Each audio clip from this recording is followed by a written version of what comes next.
Nice fish. Really strong too. There you go, buddy. Thanks for playing. Okay, today we're going to be going over how to fish with the typical streamer setup that I use every day out there when I'm fishing. You're going to want to make sure that you have between a 6-weight and a 8-weight fly rod. I like to use an 8-weight because it really helps me horse the fish in. That way I'm not losing any fish really. Even if I get a 6 or a 7 pound fish, you know, I'm not having any trouble horsing that fish in. And when you're fishing for these big boys, it can be hard on a 6-weight, you know. I mean, it can be a lot of fun, but you hate to lose a big fish or have them get tangled up in the weeds, have them get tangled up in some cover, trying to pull them in. So I really recommend between a 7 and 8-weight rod. I kind of came across this 8-weight, and it was a deal, and someone sold it to me, and that's why I use it. I found that I really like it. So maybe I'm just making myself like it, and I don't think that as a trout fisherman that you would buy an 8-weight rod. I just happen to have one, and now that I use one, I think it's really good. So I'm using this Loomis rod. It's called the Native Run.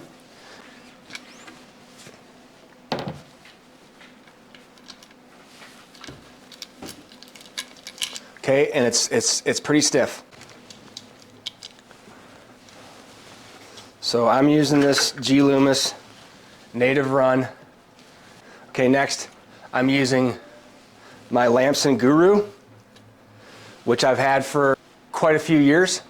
It's an amazing reel. It's done a lot for me. Right now I've got it set up with a forward weighted line. I've got this Scientific Angler, 275 grain weighted line. So I went with 275 grain because I've got an 8-weight. If you're going to go with a 6-weight or a 7-weight, you're going to want 250 grain weighted line. Okay, so that's what I'm running, is the Scientific Angler, forward weighted, welded loop, sonar, seamless density. It's called the Trout Express. So that's what I'm fishing. That's what allows me to fish with a streamer and get it below the water line at that 2 or 3 foot depth where the trout are going to be hitting at. Okay. Second, using basically I'm using 15-pound test Maxima. So we start with a 15-pound Maxima, which I do about a 1 to 2 foot butt section onto my welded loop. Okay. I make a perfection knot. I put the 15-pound Maxima on the welded loop, and then after about 2 feet, I step that down to a 2-foot section with the surgeon's knot of 10-pound chameleon Maxima. So I'm only using a 4-foot leader, and as I'm changing out flies, my leader can end up being, as soon as I get down to that 1 to 2 foot butt section of the 15-pound, I'm tying on a new 2-foot section of the 10-pound chameleon. So that's how that's working. And so now I'm going to show you guys how I set everything up and what the leader looks like and how I tie the fly on.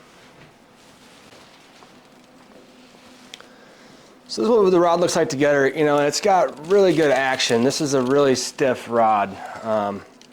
It is great for throwing streamers. And this Lampson Guru is a 3.5. They don't make a 3.5 anymore. They make either a 3 or a 4. You can see it's kind of thick. And you can buy extra spools, so you could just take one spool off and put on your regular floating line, and then, you know, replace it with your sinking line. But this, for me, is dedicated for streamer fishing. This spool, this reel, and it's got this. It's got a 31-foot head of this Sinktip. So what we're going to do now is we're going to attach the first section of leader, the butt section, to my welded loop here. So I'm going to run off a 2-foot section of my 15-pound Maxima. Okay, not very long, just 2 pounds, just 2 feet.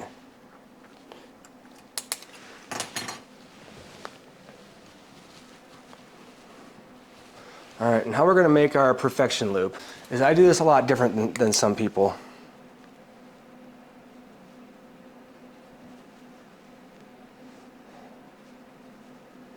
So I just go like this, and I reach through with my forceps.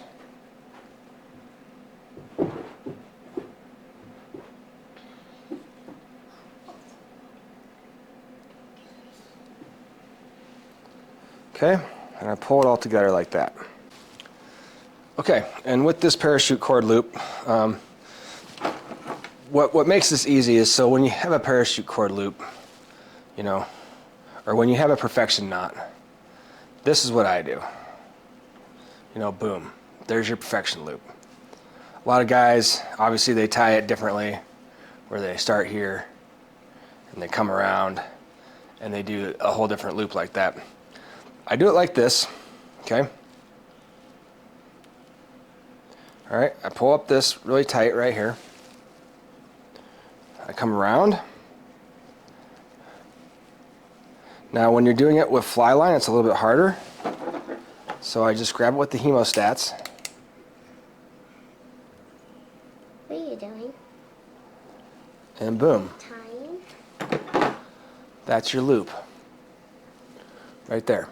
So that's going to be what connects your, this is going to be your 15-pound test, first two foot butt section that's going to connect to your sinking fly line.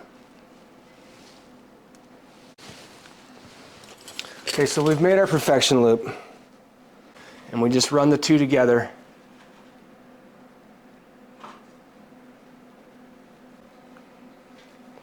All right, so now our first piece of leader is connected to our sink tip, okay? So that's our butt section.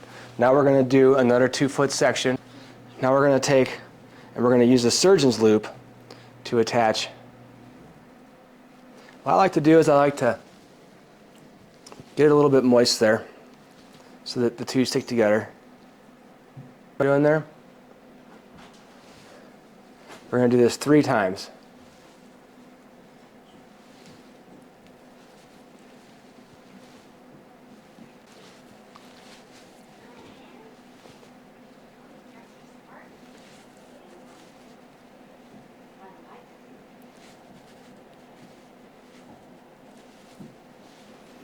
Okay, so now that we've got our loop, we're gonna get it a little bit wet, pull it all together, cut our tag ends off.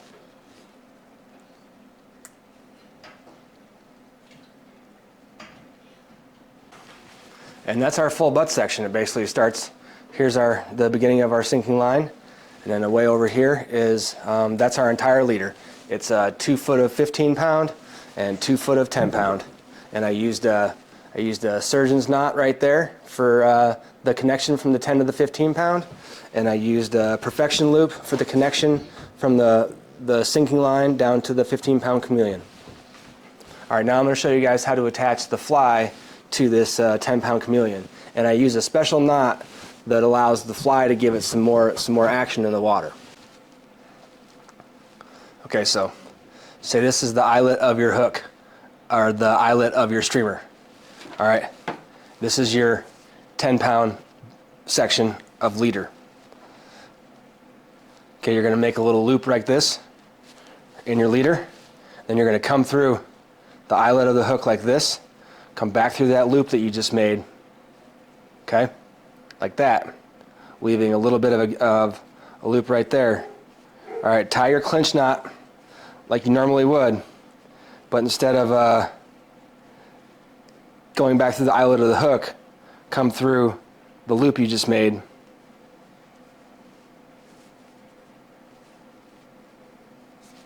All right, now what you've done is you made a natural loop right here, so now your fly can do a lot of this motion in the water.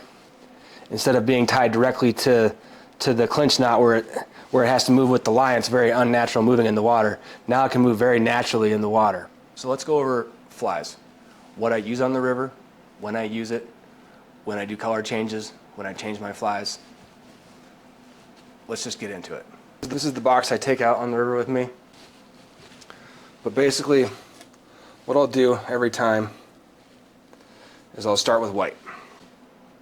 We'll basically start with white no matter what time of day it is. or if it's nice out or not. And then if it's cloudy, I'll move from white. I'll fish for about 15 minutes, and I'll move to something black or brown or olive or green or a darker color. And about every 15 minutes, I'll change my fly. And I'm constantly moving water. When you're fishing like this, you want to be moving through the water. You just want to be, when I'm fishing like this, I want to be covering the water, basically. And so I want to be moving from, I want to start with white. And if it's nice out, or if it's overcast or cloudy or rainy or snowy, I want to move to a darker color after about 15 minutes of not catching a fish. Okay, brown, green, olive drab, black, all those colors. Okay, if it's nice out, I want to move from white to chartreuse, to yellow, to purple, to hot pink, all those colors. And then if you're still not catching anything, reverse it. Once you've fished everything that's a warm, hot color on a sunny day, and you still haven't caught anything, then start fishing your darker colors, like your grays, your blacks, your browns. Same thing if you fish through all your cloudy colors, like black, brown, olive drab, and you still haven't caught anything, then move to shinier colors, like chartreuse, yellow, more of bright day colors. And that's how I move around, that's how I fish my streamers, is basically changing every 15 to 20 minutes until you start to catch. Okay? If you're not changing your fly, you're not doing the work that you need to be doing to try and catch those fish. Let's talk about casting. When you're casting, you're not wanting to do that big Hollywood double haul cast with your weighted line and your heavy fly. These flies cast extremely heavy. I mean, you don't want this thing sticking in your back. So what you want to be doing is get some line out of your reel and basically chuck your, do a normal cast it into the water in front of you, and then do a water load. That fly line back while the fly is in the water, and water load it, and then have some extra line out, and then shoot that fly across the river. Try and do like 2 or 3 water loads, and then your final cast, and have control of your fly line the whole time. Don't just let go of your fly line out of your reel. Like, have your thumb or your left hand on your line, and so you can control that line, so you can control how it lands in the water. And you want that fly to land right next to the bank. You want to be fishing the banks. You want to be throwing that fly up against the bank and then immediately stripping it back. So again, when you're casting, don't be doing big double hauls. You're going to get a big fly stuck in your neck or your face. Throw it out in front of you about 10-15 feet, rip it out of the water, water load it, and then do another big cast, and that's your cast. Maybe do that 2 or 3 times, water load it each time, and that's how you're going to cast that thing out in the water. Don't worry about scaring the fish. What you're trying to invoke here is a predatory response out of the fish to try and get a fish to, you're trying to invoke a response out of the fish. These fish are meat eaters that you're fishing with. You're fishing big double articulated flies. They're going to be attacking your fly. So that's why you can fish with heavier leader. That's why you want to be slapping that water and moving that fly when it hits the water. Let's talk about retrieve. So when you're retrieving your fly, you want to be bouncing the tip of your pole and stripping it in. You don't want to just flat strip it in and not have any rod tip movement. You want to be bouncing that pole. You want to be bouncing that rod tip as you strip it in, and you want to cast it directly across from you or maybe about 20 degrees upriver, and then let your line bow in the river and strip it in. It creates a nice natural across the river movement. Let's talk about where you're going to catch these fish. You're going to catch them, you're going to want to fish next to log structures. You're going to want to fish next to the edge of the bank. You're going to fish next to the rocks that are in the river. These are all places that large trout are going to be holding. A large trout can hold anywhere though. So you're not wrong if you just set up on wherever you're going to be fishing from and just walk down or up river. I like to move down river because it's easier to move with the current and walk in the water or walk on the bank.